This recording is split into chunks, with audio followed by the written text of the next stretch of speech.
¿piensas que el plan Bolonia ha sido positivo para la comunidad universitaria? ¿Sí o no? Lo que dice Disentis. Muy buenas a todos y a todas. Estamos en Lo que dice Disentis, un espacio creado para el liderazgo en todas sus facetas. Y tenemos el inmenso honor de abrir este nuevo espacio con Ana María López Jiménez, catedrática de la Universidad de Sevilla de Psicología, vicerrectora durante una larga trayectoria y ahora candidata a rectora de la Universidad de Sevilla. Muy buenas, Ana. Hola, buenos días. Y el honor es mío por invitarme a este espacio y a esta posibilidad de este programa. Muchas gracias. Pues, en primer lugar, para que te conozcan todas las personas, ¿quién es Ana López?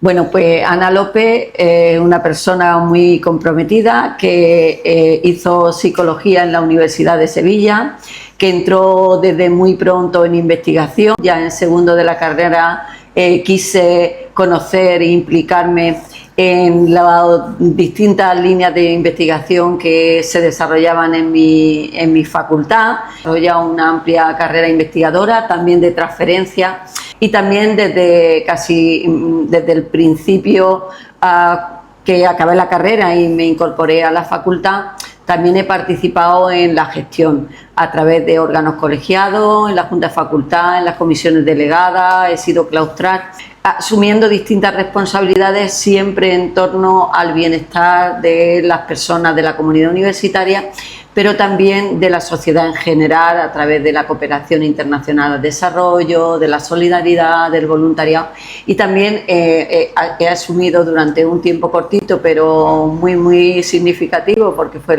durante la pandemia, la dirección de recursos humanos de nuestra universidad. Bueno, esto es brevemente un repaso por mi trayectoria. Pues si te parece, vamos a empezar con esa Ana López en su inicio. ¿Qué contacto? Porque eres de Albacete, si no recuerdo mal. Entonces, ¿qué contacto tienes y qué interacción entre Albacete y la Universidad de Sevilla? ¿Y qué pensaste el primer día que pisaste la universidad? Bueno, mi contacto en realidad, yo vine aquí porque tenía, por mi familia que estaba aquí, ¿no? Bueno, al principio todo te sorprende, en realidad. En aquella época yo sentí que había demasiadas barreras, es decir, que no tenía mucha información, bueno, cosas como tan simples como utilizar la biblioteca, cómo manejarte en ese entorno, pues al principio me resultaba todo como muy complicado. Es verdad que enseguida, pues claro, al final aprendes también con los contactos con otros compañeros y compañeras, ¿no?, que están un poquito más avanzados o han tenido otra experiencia. Pero sí es cierto que yo, comparando la universidad actual, ¿no?, con los programas que tenemos de apoyo al estudiantado, a la integración, ¿no?, a la acogida y al acceso, pues la verdad es que hemos hecho una evolución tremenda y fantástica. El primer choque que yo percibí aquí es que ya todo iba a depender de mí, que de pronto era adulta, era responsable y que de alguna manera tenía que gestionar mi propio aprendizaje. Es decir, que lo que yo quisiera ser o hacer en la carrera requería de iniciativa mía. Y realmente me costó, porque aunque yo he ido trabajando mucho esto, pero era una persona y soy una persona tímida, pero que he trabajado mucho, ¿no?, pues que esa timidez que tenía, pues no me limitara, ¿no?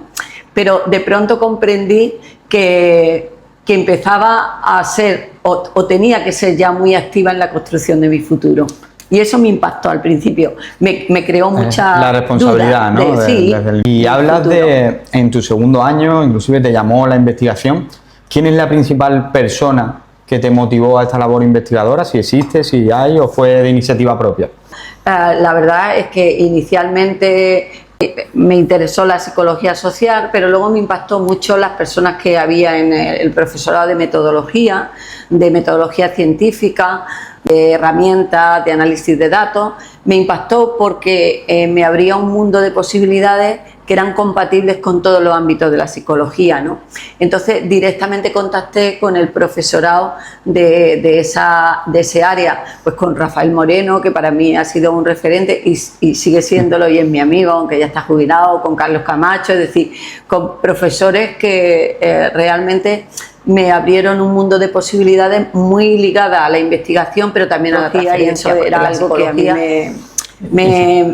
me interesaba muchísimo, ¿no? Cómo hacerlo desde la metodología científica y desde el rigor. A mí me interesaba mucho saber no tanto cómo cambia linealmente la conducta, sino cómo se producen los cambios cualitativos, como por ejemplo entramos en una depresión y salimos de ella, o como por ejemplo una pareja en una relación romántica después de un periodo acaba rompiendo esa relación o no, o reconstruyéndola. Si me interesaban más los modelos matemáticos que permitían estudiar los cambios cualitativos, porque me parece que es muy esperanzador. Es decir, cuando tú piensas que una persona va o puede estar teniendo un problema como una depresión, lo importante también es saber cómo y por qué sale de esa situación. Es decir, me parecía que era algo muy esperanzador y bueno, pues dentro de la metodología y dentro del análisis de datos, la preponderancia del modelo lineal es muy importante, pero yo quería abrir otra línea que sabía que no iba a tener un impacto grande en cuanto a la asignatura, a la impartición de esos contenidos en asignaturas en aquel momento de la licenciatura, porque estaban muy diseñadas, pero sí teníamos una opción de optativa y de doctorado que me permitió, pues, eso que yo estaba aprendiendo en investigación, pues trasladarlo a la docencia. Y hablas de esa parte matemática relacionada con la psicología. Y los términos de la actualidad, depresión, ansiedad, el estrés, todo lo relativo a la salud mental.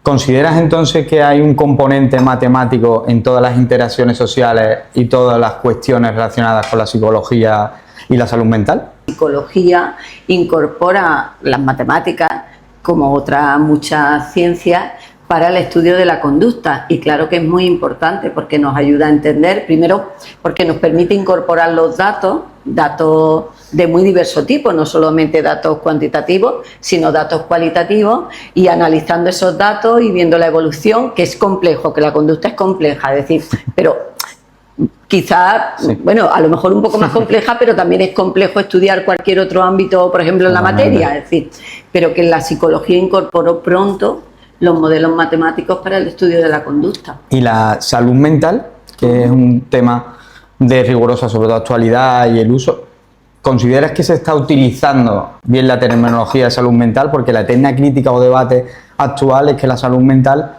ha pasado de no tener un foco sobre ella a tener un foco demasiado extenso y que se utilice en demasía por muchos factores. ¿Qué piensas de la sociedad y la relación con la salud mental? Bueno, yo creo que la salud mental, el bienestar, a mí me gusta hablar del bienestar, porque quizá cuando hablamos de salud mental estamos focalizando en trastornos graves que siempre han existido, pero que no es la generalidad cuando hablamos de atender al bienestar de la población. El interés por la salud o por el bienestar siempre ha existido, pero ¿qué ha pasado? Que es verdad que en el 2020, cuando tuvimos que vivir una situación absolutamente excepcional que cambió nuestro modo de relacionarnos, porque nosotros, un soporte fundamental de la salud mental en nuestra red social son nuestras interacciones, es el cuidado que damos y que recibimos, y en aquellos momentos pues todo eso se desvaneció, ¿no? ¿Qué provocó? Pues provocó miedo generalizado. El aislamiento provocó un miedo generalizado y también un malestar. Y de hecho, pues tomamos conciencia de la importancia, o al menos yo quiero pensar que tomamos conciencia de la importancia del cuidado, más allá, en determinadas circunstancias, pues los trastornos mentales o una situación de trastorno mental pues podría agravar esa situación. Pero yo creo que la pandemia, lo que ha hecho la pandemia y después de la pandemia, es que es cierto que las instituciones, la población también, pero que las instituciones han recentrado un poco el foco en el bienestar y en la salud mental. De hecho, en la universidad, justamente después de la pandemia, en el 2022 o 23, se llevó a cabo un estudio a nivel nacional sobre salud mental del estudiantado universitario. Participamos todas las universidades, La Universidad de Sevilla participó con una muestra bastante significativa y ahí se analizaba pues en qué medida el estudiantado había sentido o en algún momento había tenido manifestaciones de depresión, insomnio, ansiedad, incluso ideas suicidas. Y los datos fueron bastante alarmantes desde mi punto de vista. ¿Qué es lo que más te alarmó de eso? Bueno, pues en depresión y ansiedad, que el 49% de los estudiantes que participaron en el estudio, y fue una muestra de 50 y tantas mil personas, bueno, eran 2 fases. Sí. En la primera fase participó un poquito más de personas que en la segunda, pero era una muestra muy grande y muy significativa, ¿no? Que el 49% manifestaba tener síntomas de ansiedad y de depresión. Pero es que de insomnio grave y de ideas suicidas manifestaron haber tenido esas problemáticas y esa idea el 22% de una población. Muy alta. Son cifras muy altas. Bueno, habrá que ver si eso también puede ser un efecto de recencia de la situación que acabamos de vivir. Habrá que hacer un análisis también un poco de los ítems que en algunos momentos pues igual confundimos lo que es una problemática circunstancial de nuestra vida, que en un momento dado, pues bueno... Sí, sobre todo, ¿no? Tengo ansiedad, pero muchas veces... Sí, pero a veces lo que estamos es confundiendo con que tengo un cierto nerviosismo o tengo nerviosismo por una problemática para la que no tengo una solución, ¿no? Pero bueno, ya de por sí las cifras son alarmantes. ¿Eso qué dio lugar? Pues dio lugar a que desde el Ministerio de Universidades y la consejería nuestra pues se crearan grupos de trabajo. De hecho, ahora mismo hay un grupo de trabajo en el Ministerio de Universidades para trabajar cómo vamos a abordar la salud mental, el bienestar, que me gusta a mí más hablar de bienestar, en las universidades. Y de hecho la LOSU ha incluido en su precepto que las universidades tenemos que dar atención gratuita al estudiantado. Eso es otra de las cuestiones, Ana, porque decimos muchas veces, tenemos concienciación sobre el bienestar mental, como comentabas, pero ¿realmente hay un acceso a ese bienestar mental o quizás no se dan los recursos necesarios? Porque por lo que me estás comentando, la universidad, y yo que me alegro, ¿no?, se está concienciando, valga la redundancia, de ese bienestar mental, pero ¿qué pasaba antes? ¿Qué ocurría en los años anteriores en la universidad? Bueno, en la Universidad de Sevilla, afortunadamente, yo, en mi opinión, probablemente otras personas piensen otra cosa, pero en mi opinión la Universidad de Sevilla es una universidad que desde mucho tiempo tiene un carácter muy social. Yo valoro mucho que desde hace ya muchos años, en la Universidad de Sevilla, en 1990, ya se creó la Asesoría Psicológica y Social del SACU, del Servicio de Asistencia a la Comunidad Universitaria, ¿no? Y en el 98, esto lo hemos contado ya en algunos documentos, en el 98 ya se amplía el servicio de atención psicológica para los trabajadores y trabajadoras, ¿no?, dentro del servicio de prevención. Primero con un psicólogo y una psicóloga, ahora mismo tenemos 3, es verdad que son insuficientes, centrados en la atención individual, en la terapia individual y también desde el punto de vista de los trabajadores y trabajadoras en el clima laboral. Eso es insuficiente, pero esa preocupación ya existía en eso. Sí, hombre, el ratio de 3 psicólogos al final, sí, o psicólogas por esa comunidad pequeña, tan grande es pequeña. Pero ¿qué hemos hecho? Hemos seguido avanzando. En el año 2022, hace nada, se creó la UPA, la Unidad de Psicología Aplicada, con un reglamento que todavía tiene bastante desarrollo y creo que hay que acelerarlo para mejorar la atención. Bueno, y esa ratio que, bueno, puede resultar pequeña para el número de personas que configuramos la comunidad universitaria, pero es un reglamento que nos va a permitir que se incorporen a la UPA, a la Unidad de Psicología Aplicada, profesorado de la Facultad de Psicología. Profesorado que no solamente va a permitir aumentar cuantitativamente, sino también cualitativamente, porque va a estar vinculado a una cartera de servicios que nos va a permitir atender pues cuestiones ya también más específicas. Nosotros ahora mismo venimos a tener cada año de demanda de asistencia psicológica individual en torno a 550 personas, de las que 450 más o menos soy estudiantes o son estudiantes. Claro, es la población más numerosa. Bueno, entonces, no se pueden aburrir los psicólogos y psicólogas de ese... No, por eso tenemos que desarrollar el reglamento, porque además no es solamente la UPA, la Unidad de Psicología Aplicada, la que se ocupa del bienestar, es que además interacciona con otros servicios, con la Unidad de Atención a las Personas con Discapacidad, trastornos del aprendizaje o salud, con el programa de promoción de la salud, interacciona con la asistencia social, la trabajadora social, es decir, interacciona con otros programas, ¿no? Claro, que lo que intentan es atender de manera integral e integradora a las personas, es decir, y al estar todo conectado, claro, a nosotros la alerta, es decir, la alerta puede surgir en la unidad de psicología aplicada o puede surgir en la unidad de trabajo social o puede surgir, y además como hay mucha interseccionalidad, pues claro, nos permite, llegue por donde llegue la persona, activar todo un mecanismo de atención integral que vaya encaminado, pues eso, a ayudar y a acompañar.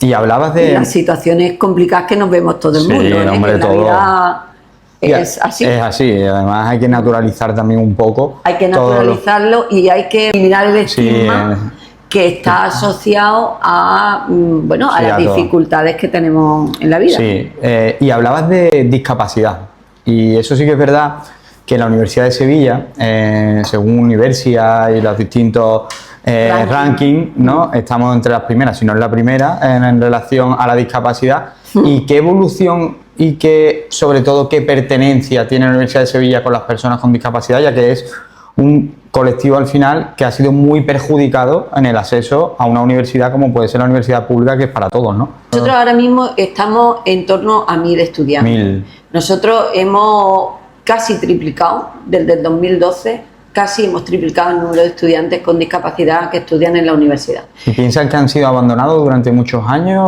Aunque la Universidad de Sevilla haya sido, digamos, de esas universidades más pioneras y que han puesto más el foco en las personas con discapacidad, ¿piensan que sigue siendo un colectivo muy abandonado por parte de la universidad pública?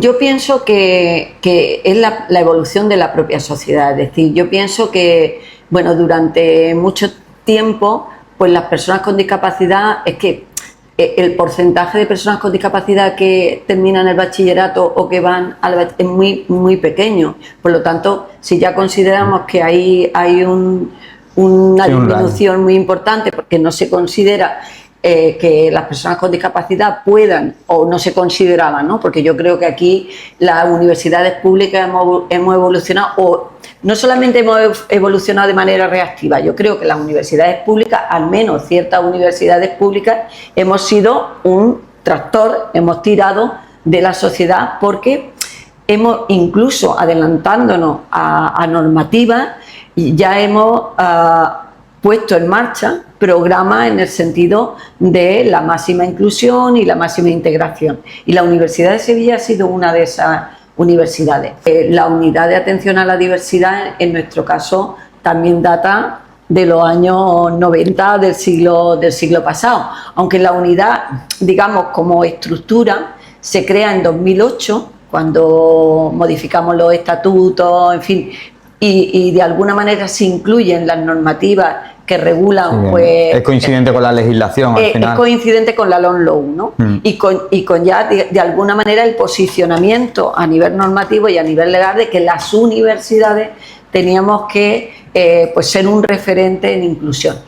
Y en estos años, pues hemos avanzado en todos los programas de apoyo, con recursos técnicos, con recursos humanos, con asistencia personal, con programas para potenciar la autonomía. Tenemos un programa que a mí me encanta porque tuvo muchas dificultades para ponerlo en marcha, pero está funcionando fantásticamente bien.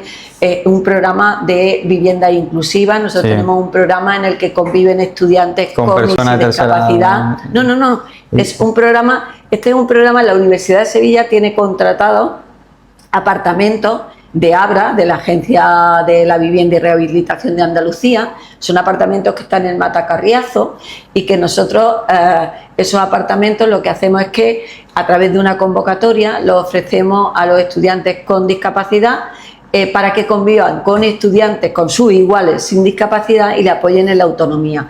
También estudiantes en situación de vulnerabilidad por violencia de género y otras circunstancias.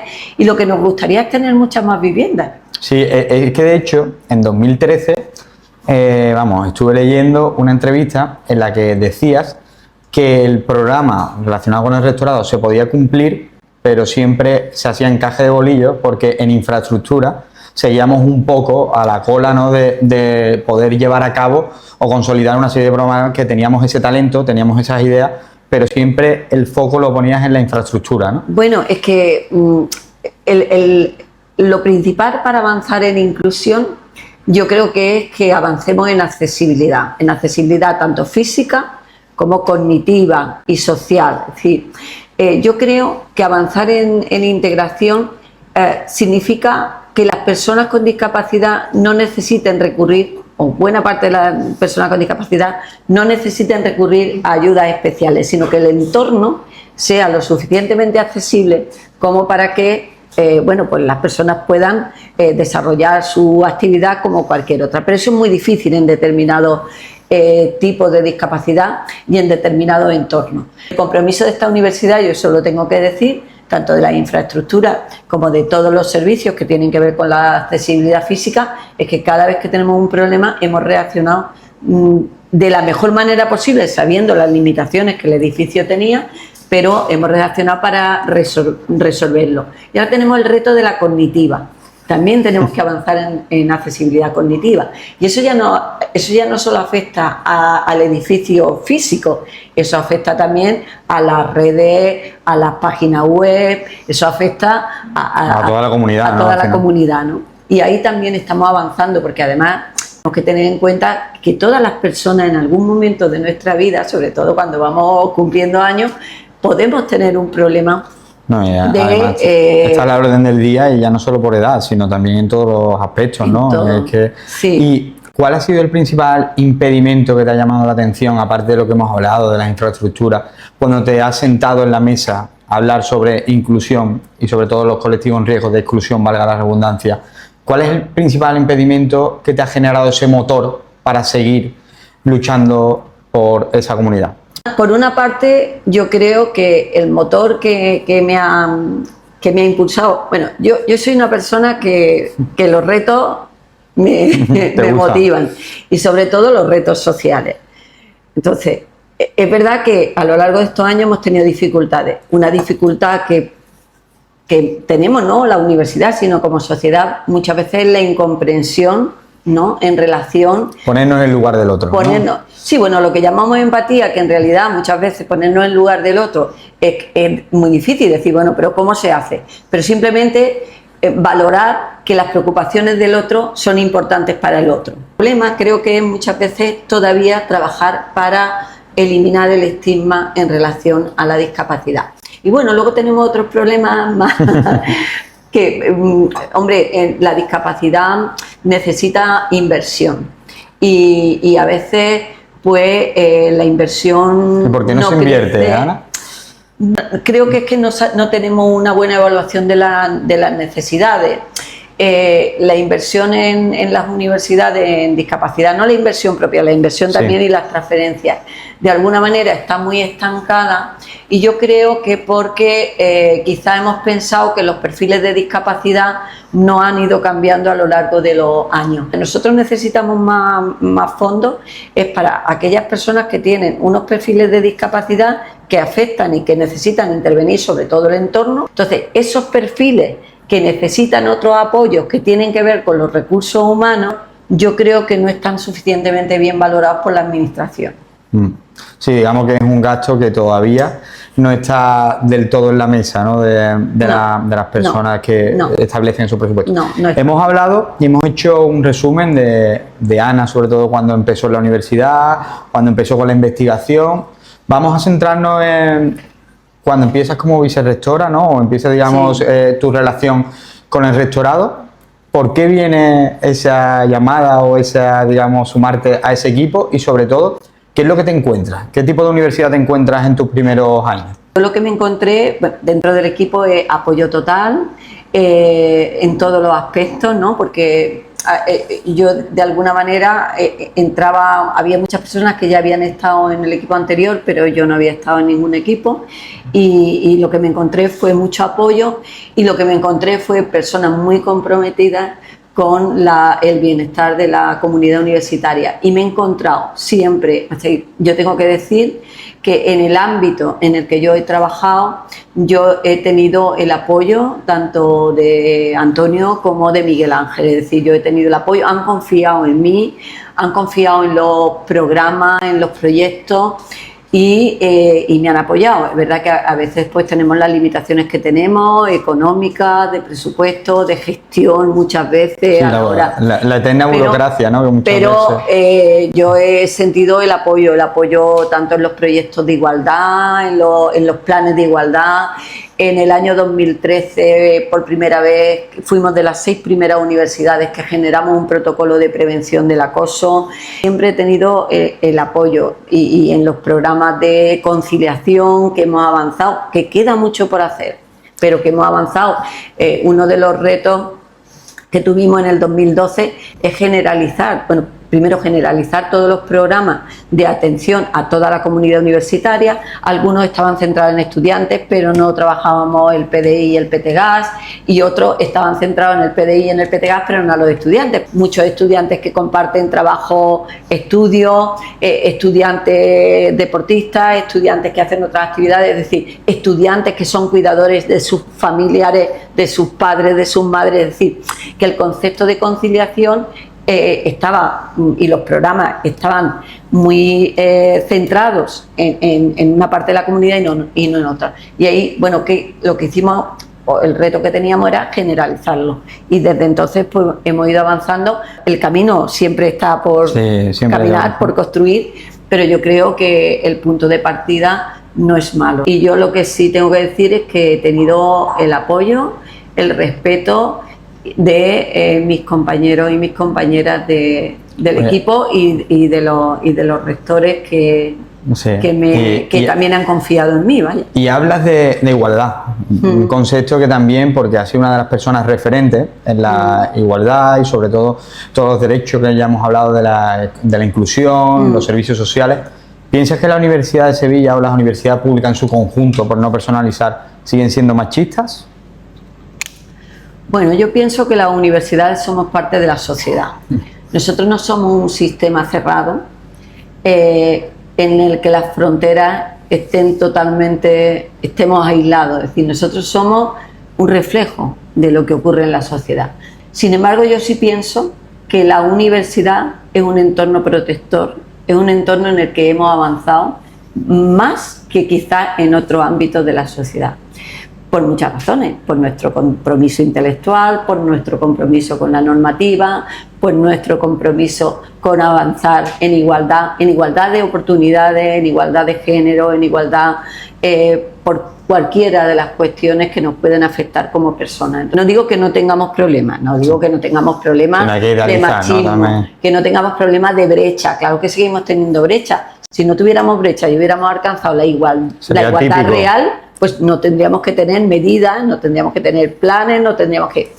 Pero aún nos queda por avanzar. Los diagnósticos que nosotros hemos venido haciendo a lo largo de estos años, con los indicadores habituales que se utilizan para medir las brechas, pues hombre, las brechas del último diagnóstico no son las mismas del año 1993 en ningún aspecto, ni en participación, ni en la incorporación de las mujeres a la gestión de la investigación, ni en la composición del profesorado en los distintos colectivos, ni en medidas que tenemos de conciliación. Es decir, ¿hemos llegado a la igualdad? No, y de hecho tenemos que entender la igualdad y las brechas no solamente en el sentido de que las mujeres estén de alguna manera infrarrepresentadas, sino que también tenemos que entender la igualdad en el sentido de que hay ámbitos en los que los hombres están infrarrepresentados. Por ejemplo, a nosotros nos preocupa mucho que en las titulaciones de la ingeniería y arquitectura estamos, no en la Universidad de Sevilla, en general, en España, en Europa,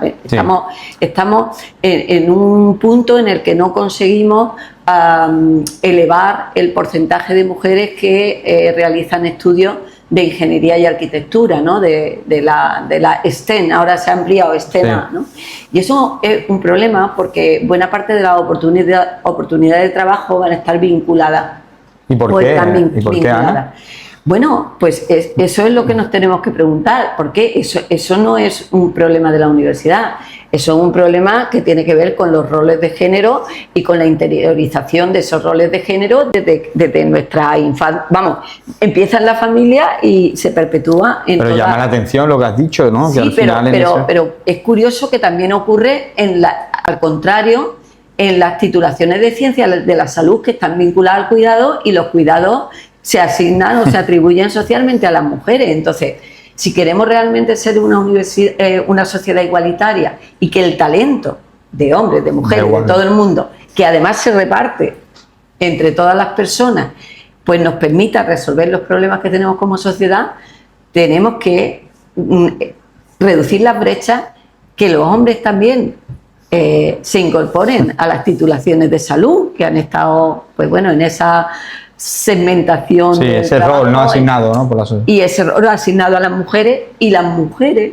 nos incorporemos también en mayor medida a las titulaciones que se han entendido, ¿no? Sí, históricamente sobre más todo, propias de los hombres. Es demoledor, la pregunta iba porque los 520 años de historia, si no recuerdo, de la Universidad de Sevilla, nunca ha habido una rectora femenina, o sea, una mujer. No. O sea, entonces, verdaderamente, esa concienciación desde dentro, esa igualdad, ¿cómo se va en el día a día llevando?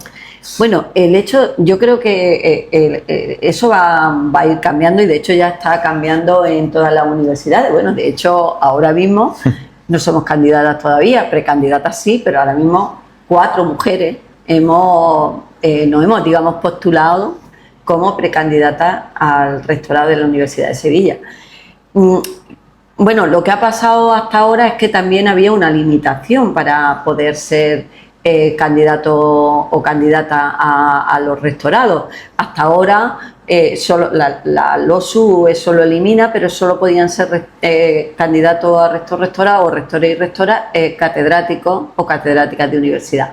Claro, es que la brecha en las cátedras ha sido la más grande. Es decir, en la Universidad de Sevilla en el año 90-93 había 6 mujeres catedráticas. Claro, ¿qué probabilidad hay que las 6 mujeres catedráticas se presenten? Claro, ¿qué es lo que ha ocurrido? Esas de las brechas que todavía continúan, pero en las que hemos avanzado más. Ahora mismo estaremos en un 27-28% de mujeres catedráticas. Pero la eliminación de esa condición pues abre un poco más un poquito más. Y yo creo que eso va a ocurrir. De hecho, pues hombre, ya en la Universidad Española, en el contexto de la Universidad Española, yo no he revisado los datos, pero ya en los últimos datos que yo revisé estaba aproximadamente en un 25% el número de mujeres rectoras, que venía a ser un poco el porcentaje de catedráticas, ¿no? Que había en la Universidad Española, ¿no? Es cierto que todavía en las mujeres recae buena parte de los cuidados en el ámbito familiar, y es verdad que los cargos de gestión se perciben para las mujeres con una cierta incompatibilidad. No hay esa conciliación tan fácil. Claro, ¿no? Con los cuidados y también con la promoción y progresión académica. Es decir, de alguna manera no encontramos una distribución balanceada que nos permita, sin tener esa sensación de que estás perdiendo, acceder a los cargos de gestión. Y Ana, ¿qué te motiva más? ¿Ser rectora de la Universidad de Sevilla o ser la primera mujer rectora de la Universidad de Sevilla? A mí me motiva plantear un proyecto que permita afrontar los retos que tenemos. A mí, bueno, yo cuando empecé a reflexionar con un grupo de personas sobre esto, yo llegué a la conclusión de que mi etapa de vicerrectora ya había acabado, porque yo creo que, bueno, que yo he hecho un trabajo, creo que he hecho un trabajo coherente, con un liderazgo muy cercano a las personas. En el momento que me planteé esto, que había llegado el momento de tomar decisiones.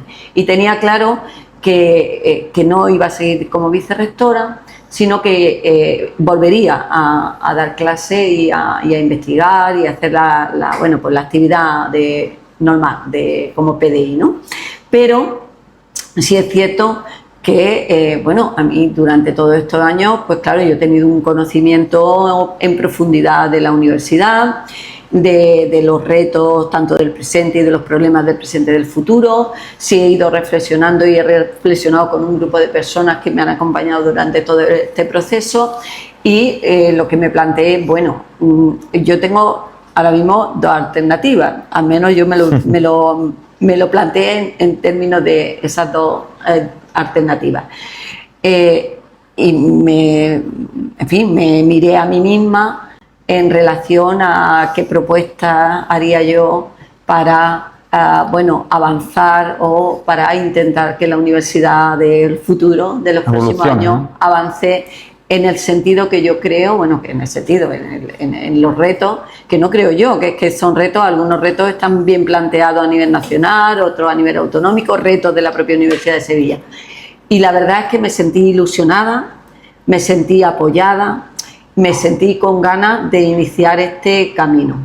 Un camino en el que yo quiero sentirme reconocida, y un camino en el que quiero seguir siendo la misma persona que ha hecho un trabajo comprometido, un trabajo desde el servicio público. Y la gente más cercana a mí me planteaban, ¿y por qué no das el paso, no das el salto?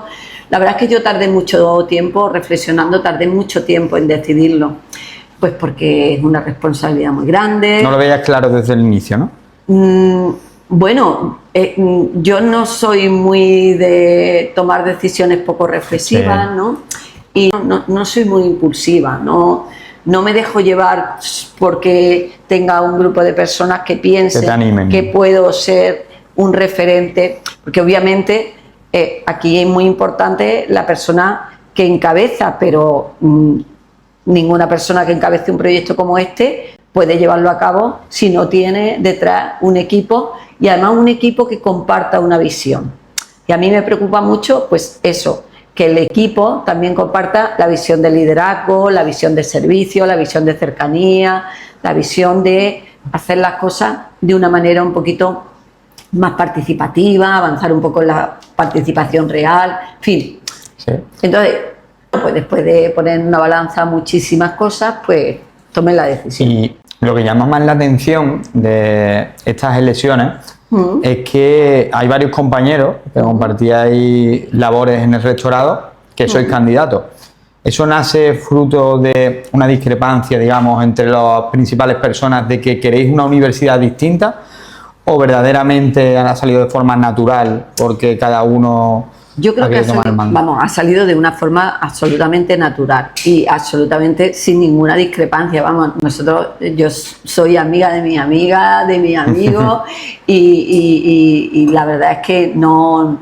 Yo, en mi caso concretamente, yo tenía claro que no iba a seguir de vicerrectora, es decir, que no iba a ir en ningún equipo, porque creo que en mi caso, ¿no?, que ha llegado el momento de plantear no mi propio proyecto, el propio proyecto de la gente que... Sí, la etapa, ¿no?, llegó al fin. Sin, por supuesto, minusvalorar ni mucho menos. Es decir, yo creo que, aunque en algunas cosas pues nos parezcamos, es verdad que el diagnóstico seguramente que hagamos de la universidad y de los retos pues sea muy parecido en muchas cuestiones, pero yo creo que en las soluciones pues a lo mejor puede haber diferencias, en el estilo de liderazgo también. Es decir, para mí todo el respeto y admiración. ¿Y cuál es la universidad? No hay conflicto, ¿eh?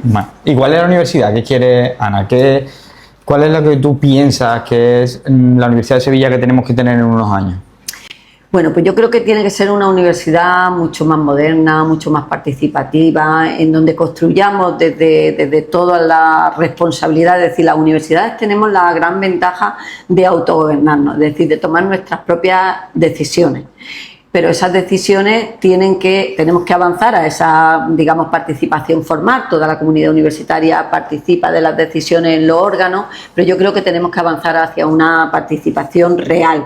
Y esa participación real pasa por cambiar el estilo de gobernanza, por descentralizar, por situar más la responsabilidad y respetar y potenciar más las funciones que tienen los distintos órganos, decanos, decanas, directores, directoras, estudiantado. Pero eso, para cambiar ese estilo de gobernanza, es decir, para cambiar las cosas y para cambiar la manera de trabajar, es muy importante también cambiar otras cuestiones. Por ejemplo, para mí es muy importante, es fundamental el presupuesto y la gestión presupuestaria. Es decir, el presupuesto para mí es el instrumento que nos permite hacer cosas. Entonces, no podemos hablar de descentralización, no podemos hablar de participación sin confianza y sin hacer un planteamiento del presupuesto justamente desde la suficiencia, desde la autonomía y desde la confianza.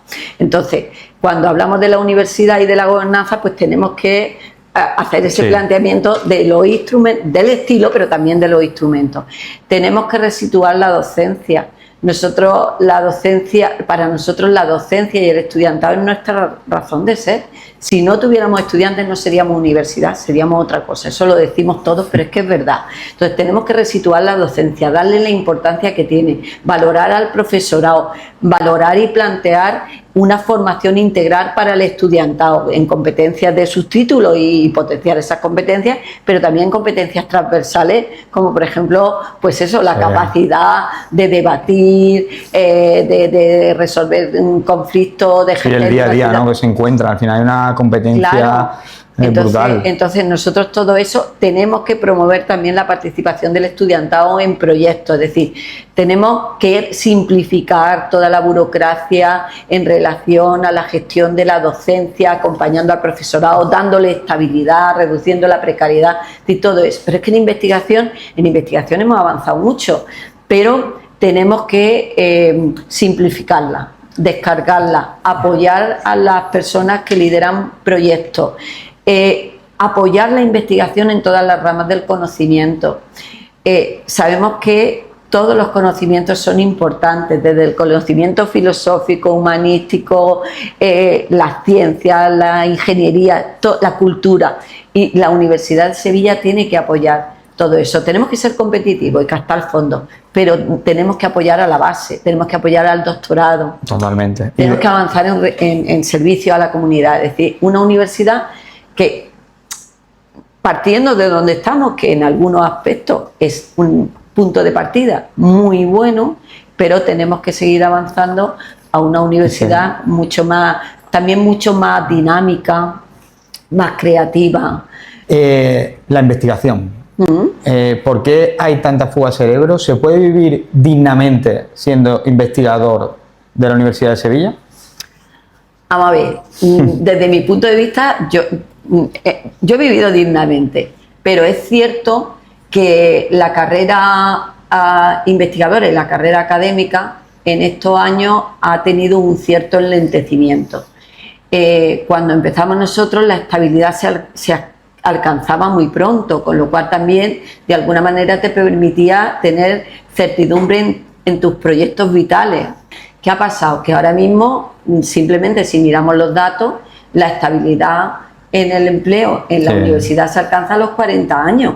Entonces, y en ese proceso, hasta que alcanzan la estabilidad, pues los sueldos no son grandes. Eso, unido a la gran competitividad que hay en el mercado laboral, no aquí en España, sino en otros países.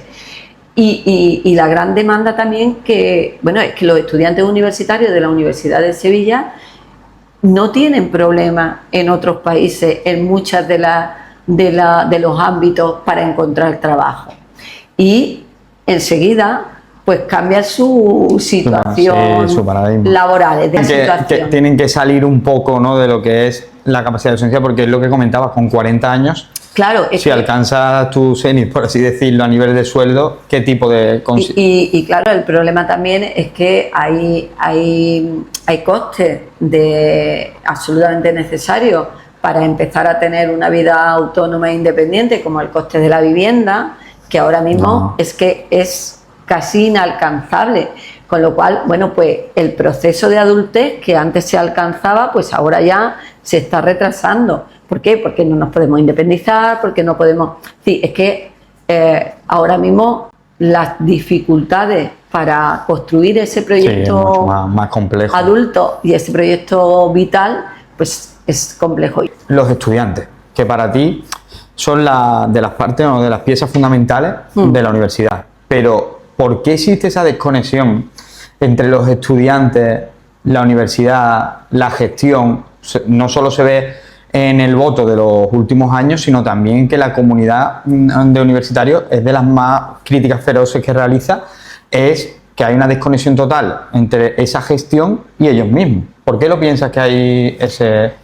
Bueno, yo creo que en la universidad tenemos que intentar repensar cómo construimos la convivencia, cómo construimos la vida en los centros. Tenemos que generar espacios en donde el alumnado pueda sentir o pueda construir ese sentido de pertenencia, de participación. Tenemos que escuchar, tenemos que potenciar el protagonismo desde sus propias claves. Es decir, tenemos que intentar diseñar pues una universidad y un proyecto de universidad que motive también, ¿no? Que motive. Es muy importante. Bueno, ahora mismo sabemos que el conocimiento cambia a una velocidad tremenda y que además las fuentes para adquirir esa información están muchas veces fuera de la universidad, pero nosotros tenemos que revalorizar aquello en lo que somos buenos y que el alumnado lo valore. Entonces nosotros tenemos que hacer una oferta que combine los conocimientos actualizados, la investigación, la transferencia, las oportunidades de práctica, de internacionalización. Yo creo que tenemos que sentarnos con el alumnado y construir ese sentido de totalmente. Y hablando de lo actual, de ese ChatGPT, por ejemplo, vamos a hablar del ChatGPT. ¿Te parece que hay que naturalizar un poco, que es una herramienta que utiliza el alumnado, y no se debe de criminalizar tanto el uso de la misma, o piensas directamente que en la universidad no puede competir ese tipo de herramientas por el conocimiento? Mira, yo creo que no se le pueden poner puertas al mar. La inteligencia artificial es nuestra realidad. Vamos, fíjate si es nuestra realidad que cuando yo hice la titularidad, o sea, la titularidad, el acceso al cuerpo de funcionarios, mi lección de la titularidad fue sobre redes de neuronas artificiales, que era el inicio de la inteligencia artificial, y estamos hablando desde hace ya un montón de tiempo. La inteligencia artificial forma parte de nuestro día a día, está en nuestros móviles, está en todo. Entonces, nosotros no podemos cerrar. ¿Pero disminuye el talento, tú crees? Vamos a ver, ¿disminuye el talento las calculadoras o es que tenemos que repensar cómo hacemos las cosas cuando el contexto y el entorno es diferente? Nosotros no podemos criminalizar, porque la inteligencia artificial nos está ayudando a cosas tan importantes como hacer un diagnóstico más certero en muchos ámbitos de la medicina. Nos está ayudando a muchas cosas. Y nos va a ayudar también en la gestión, en la docencia, en la investigación, en la transferencia en la universidad. Nos va a ayudar. Ahora bien, ¿podemos hacer las cosas de la misma manera? No. Entonces, ese es el reto también, que es uno de los retos importantes. ¿Tenemos que utilizar la inteligencia artificial de una manera ética? Sí. ¿Tenemos el contexto en Europa, a diferencia de otros lugares del mundo, que nos va a permitir hacer eso? Sí. Incluso tenemos ya títulos que vinculan inteligencia artificial, ética, derecho.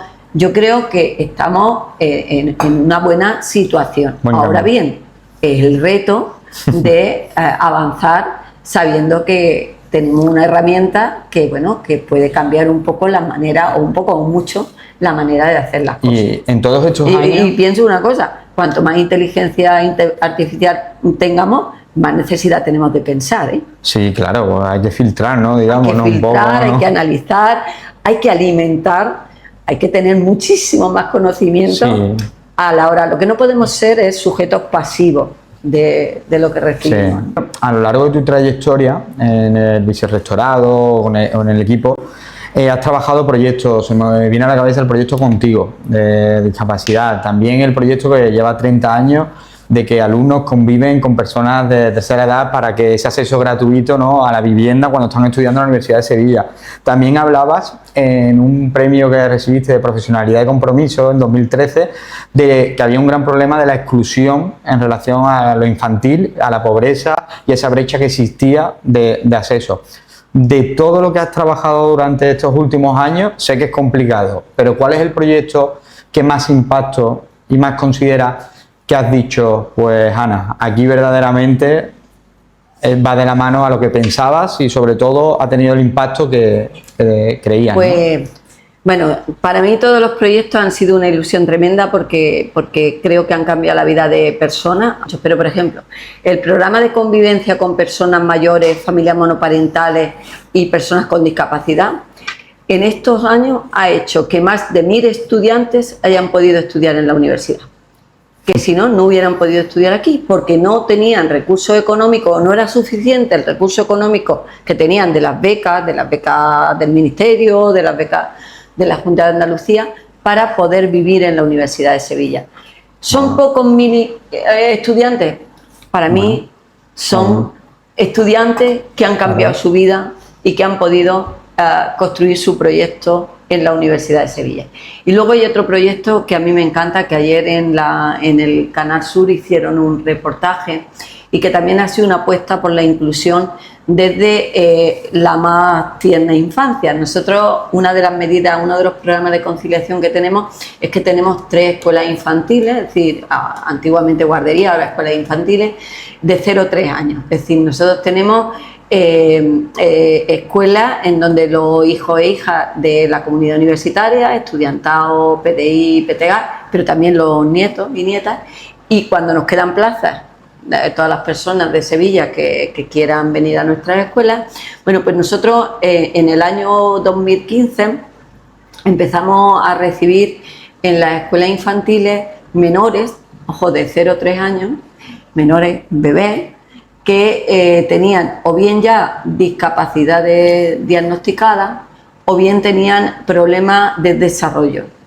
Y lo que nos manifestaban sus padres y sus madres es que, que los problemas de conciliación hacían que no pudieran tener la estimulación que necesitaban. Todos estaban atendidos en atención temprana, pero ellos de alguna manera querían que sus hijos se desarrollaran al máximo de sus capacidades.